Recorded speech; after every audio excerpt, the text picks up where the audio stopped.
আসসালামু আলাইকুম বন্ধুরা। আজকে আমি আপনাদের সামনে আমাদের উত্তরাঞ্চলের ঐতিহ্যবাহী একটা খাবার রান্না করে দেখাবো। এটার নাম হচ্ছে নাপা শাক। আপনারা কী নামে চিনেন একটু বলে যাবেন। এই জন্য শাকটি সুন্দর করে কেটে ধুয়ে নেব।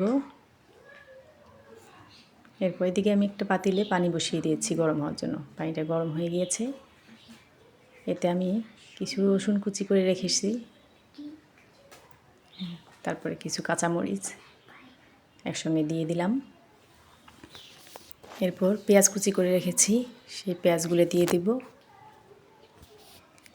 তারপরে এখানে আমি হলুদের গুঁড়া ও জিরার গুঁড়া রেখেছি, সেটা দিয়ে দেব। দিয়ে এদিকে পানিটা ফুটতে থাকুক। এবার একটু সুন্দর করে খুন্তি দিয়ে নেড়ে দেব। নাড়াচাড়া করে কিছুক্ষণের জন্য আমি এটা ঢেকে দেব। কিছুক্ষণ পর ঢাকনাটা তুলে দেখব এরকম পানিটা বয়েল উঠে গেছে, সুন্দর ধোয়া বেরিয়েছে। দেখেন, এটা রান্না করতে অনেক কম সময় লাগে, কিন্তু খেতে অনেক টেস্টি এবং খুব কম মশলা দিয়ে রান্না করা হয়। এর তেল নাই, এটার জন্য স্বাস্থ্যকর খাবার ওইটা, যেহেতু তেল ব্যবহার করা হয়নি। এতে শাকটা এবার দিয়ে দেব। সুন্দর করে পুরো শাকটা দিয়ে দেব।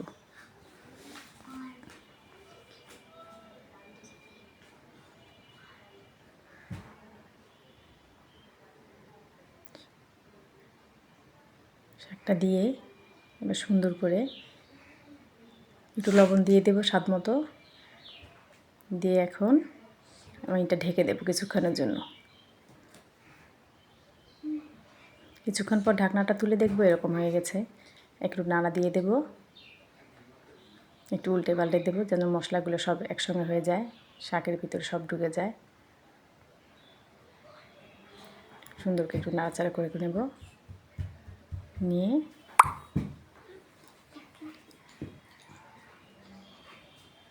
আবার একটু ঢাকা দিয়ে দেব।